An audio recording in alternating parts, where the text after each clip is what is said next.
અરવલ્લીમાં રાજ્ય કક્ષાના મંત્રી ભીખુસિંહ પરમારના પુત્રો અને જિલ્લા યુવા મોરચાના પ્રમુખ અમીશ પટેલ દ્વારા જાહેરમાં યુવકોને માર મારવાનો મામલો છે. મંત્રી ભીખુસિંહ પરમારના પુત્ર રણજીતસિંહ, કિરણસિંહ તેમજ જિલ્લા ભાજપ યુવા મોરચાના પ્રમુખ અમીશ પટેલે યુવકોને જાહેરમાં માર મારી હિંસક હુમલો કર્યો હતો તથા અપહરણ કરવાનો પ્રયાસ કરતા વિડીયો સોશિયલ મીડિયામાં વાયરલ થયો છે. આ સમગ્ર ઘટના પહેલા મીડિયામાં પ્રસારિત કરવામાં આવી હતી, જેના કારણે હવે મંત્રીના પુત્રો અને યુવા મોરચાના પ્રમુખ સહિતના મારામારી કરતા શખ્સો સામે ટાઉન પોલીસ સ્ટેશનમાં ગુનો નોંધાયો છે.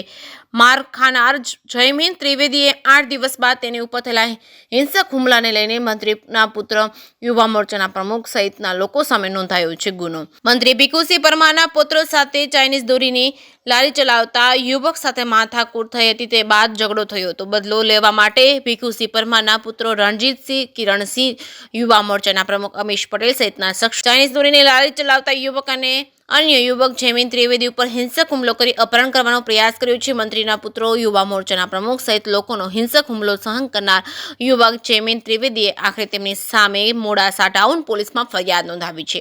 ઉલ્લેખનીય છે કે 17 જાન્યુઆરીના રોજ મોડાસાના રામ પાર્ક વિસ્તારમાં મંત્રી ભીખુસિંહ પરમારના પુત્ર રણજીતસિંહ, કિરણસિંહ તેમજ જિલ્લા યુવા મોરચાના પ્રમુખ અમીશ પટેલ સહિતના કેટલાક લોકોએ યુવકો ઉપર હિંસક હુમલો કર્યો હતો, જેમાં બેટ, દડા તેમજ ટીકા પાટુનો માર માર્યો હતો યુવકને. જે કેસની ગુજરાતી સાથે મયુર પોકાર, માલપુર.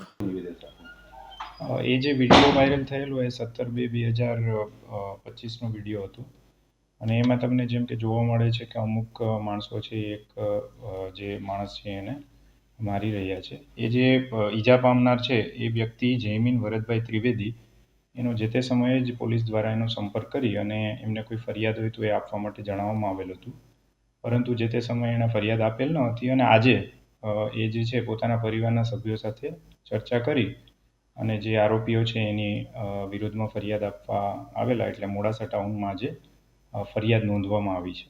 કેટલા લોકો સામે ફરિયાદ દાખલ થઈ, કોણ કોણ છે?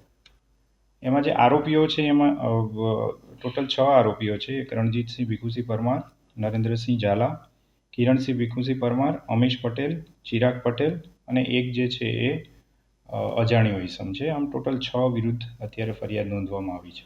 કઈ કલમો હેઠળ ગુનો નોંધવામાં જે બીએનએસની કલમ છે 189 સબસેક્શન 2, 190, 191 સબસેક્શન 2, 191 સબસેક્શન 3 અને જીપી એક્ટની જે કલમ છે 135 અને બીએનએસની 115 સબસેક્શન 2 એ રીતની કલમોના આધારે ગુનો નોંધવામાં આવ્યો છે. સર, આરોપીઓને ઝડપી લેવા માટેની કોઈ ટીમ દ્વારા જે પણ જોગવાઈ છે કાયદામાં એ રીતે આગળની કાર્યવાહી ચાલુમાં છે.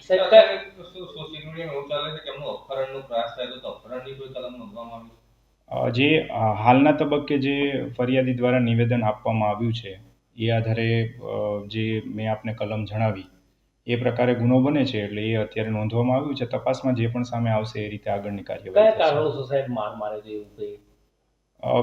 જે ફરિયાદી જણાવે છે એના આધારે ફરિયાદીનો એક મિત્ર છે કે જેની જોડે આજે કિરણસિંહ પરમાર છે એમના પુત્રને કંઈ બોલાચાલી થયેલી અને એનું મન દુઃખ રાખી અને તે એમને આશરો કેમ આપેલો છે અને શા માટે તેમને સંતાડેલો હતો, એ આધારે જે આરોપીઓ છે એના દ્વારા ફરિયાદીને માર મારવામાં આવેલો હતો.